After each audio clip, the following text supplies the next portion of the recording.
The first time I picked up a steel feather schwert in full gear, I felt heavy, I felt cumbersome, and I felt entirely slow, like my body was working against me. And do you know what the worst part is? I knew the techniques and I've been training them for months already, but none of it mattered after all, because my body couldn't execute these techniques with that weight, at that speed, and in that pressure. And that's when I realized something that most of the people in HEMA don't want to hear, which is your technique isn't the foundation, your body is.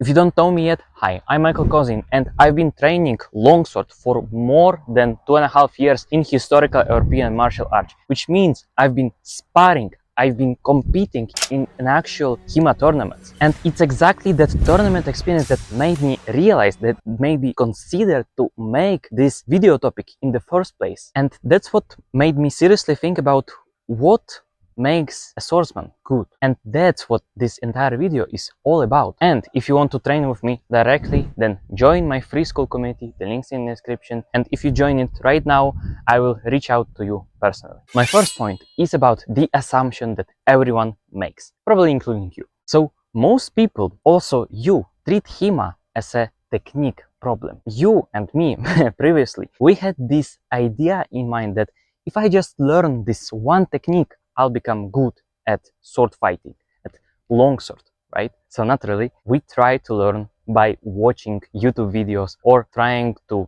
search or read some kind of fencing manual. But to be honest with you, all of us, we are missing something very important underneath it all. And the one thing is that we're not wrong by doing this, right?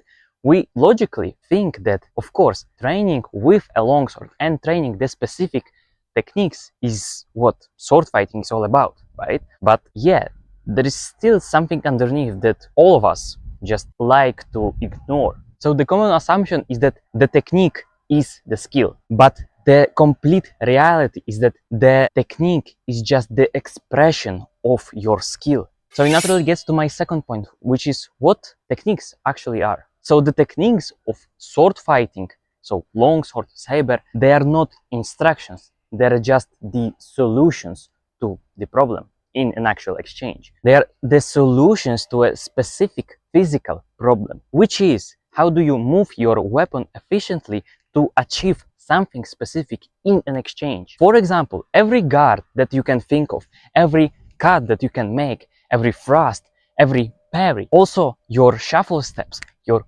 passing steps, your flash or your lunge, all of them, all of these moves are the most efficient movement that your body can produce for that situation. Which means that every technique that you're trying to do is limited by the quality of your body, which is trying to execute it. So an example that I could give you is that a good zwerchhau isn't just the proper position of your hands when you're executing the entire technique. So the zwerchhau is generating the power starting from your hips by turning it also with your chest, using your arms and the wrist to execute the proper zwerchhau from left side. If any of these links are weak in the first place, then your technique will just crumble. So the key thing that you should remember from this entire video is that the techniques are just the extensions of your body mechanics. And this gets to my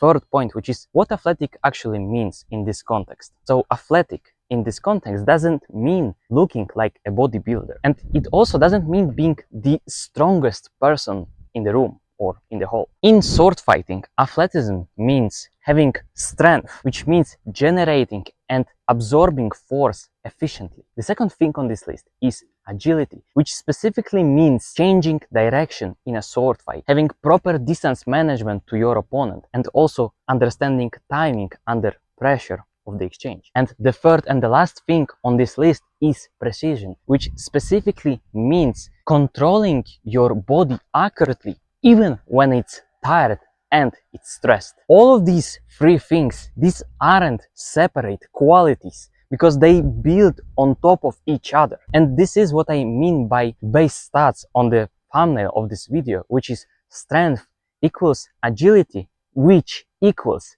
precision. So you just can't neglect one and expect others to hold up, to be good. And so the fourth point is the sparring reality check, or specifically quality check. So let's actually bring it back to reality, right? So the actual physical thing of sword fighting. The first thing that I need to tackle is that your solo drills or your duo drills may feel good, right? Because it's a controlled environment where you just focus on one technique and probably how to counter that specific technique slowly, with precision, without much stress in the first place, right? And that's why your technique may feel solid in this specific situation, right? It gives you that ego boost without you still knowing that you're like this specific technique, let's say, isn't made for sparring yet. And then of course you get to the sparring match, so your sparring bouts, right? Everything crumbles around you because you forget about the technique entirely. You step back to your war's baseline. And the worst part is that your opponent doesn't move predictably. The pressure becomes real. The clock starts ticking, right?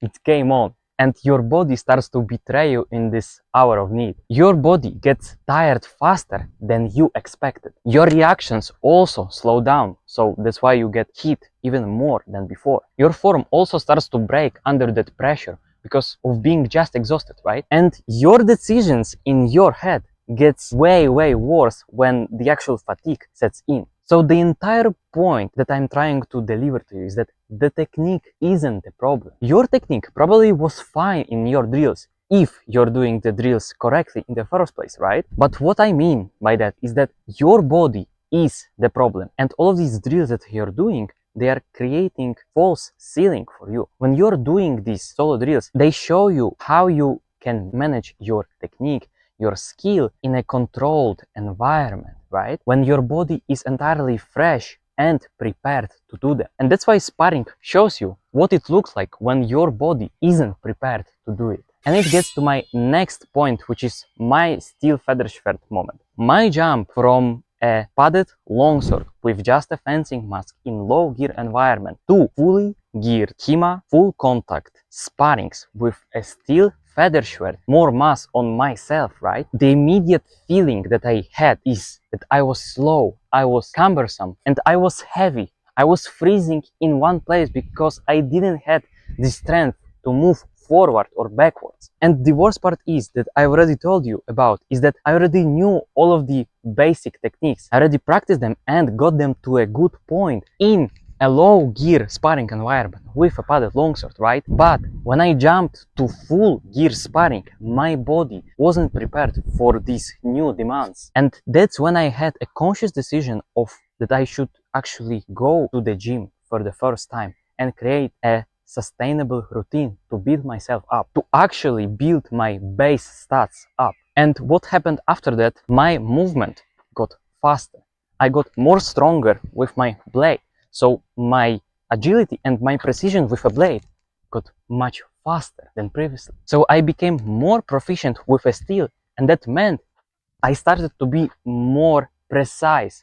I became more precise with this longsword, and this helped me so much in my preparations for the actual tournaments because I gave a chance for my body to caught up to the technique that I already knew before. And naturally, this is why it gets to my sixth point, which is the hierarchy.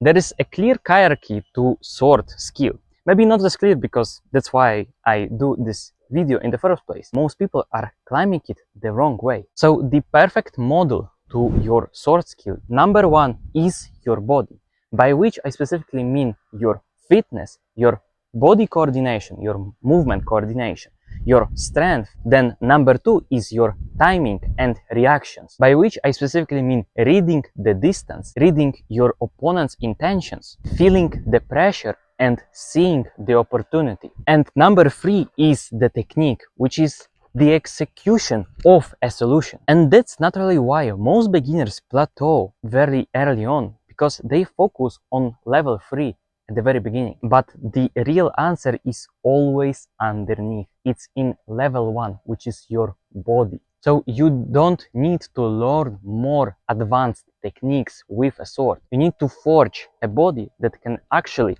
execute even the basic techniques perfect. So executing the techniques that you already know how to do. Point number 7 is the practical implication. So hear me out. You don't need to become an athlete before you start HEMA, but you need to start thinking about your body as part of your HEMA training, not just separate from it.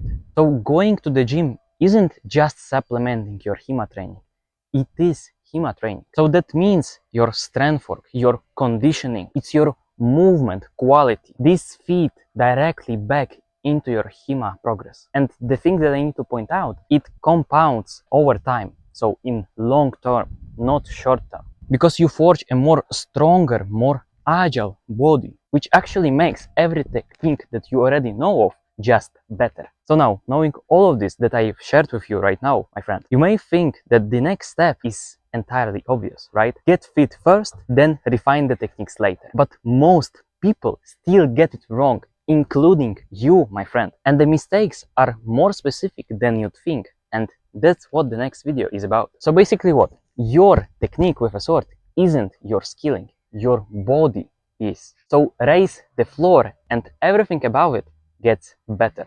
Trust me on this. If this video made you think differently about how you train your sword fighting, that's exactly what I'm trying to do inside of my free school community called START SWORDFIGHTING, which has the link in the description or the first pinned comment. If you join it right now, there is 100% chance that I will reach out to you personally to try to help you with your sword fighting progress. This is where I help beginners out how to actually start training longsword the proper way around. So starting with the most basic maneuvers and then progressing from that point onwards. It has structured training and real application of skill in the actual sparring, so in an actual exchange. And I'm in this group personally, leading it from the front. And if you want to go even deeper, then join my membership group called The Vanguard, through which you can support the entire channel. Either way, come and find me. And yeah, always take the initiative.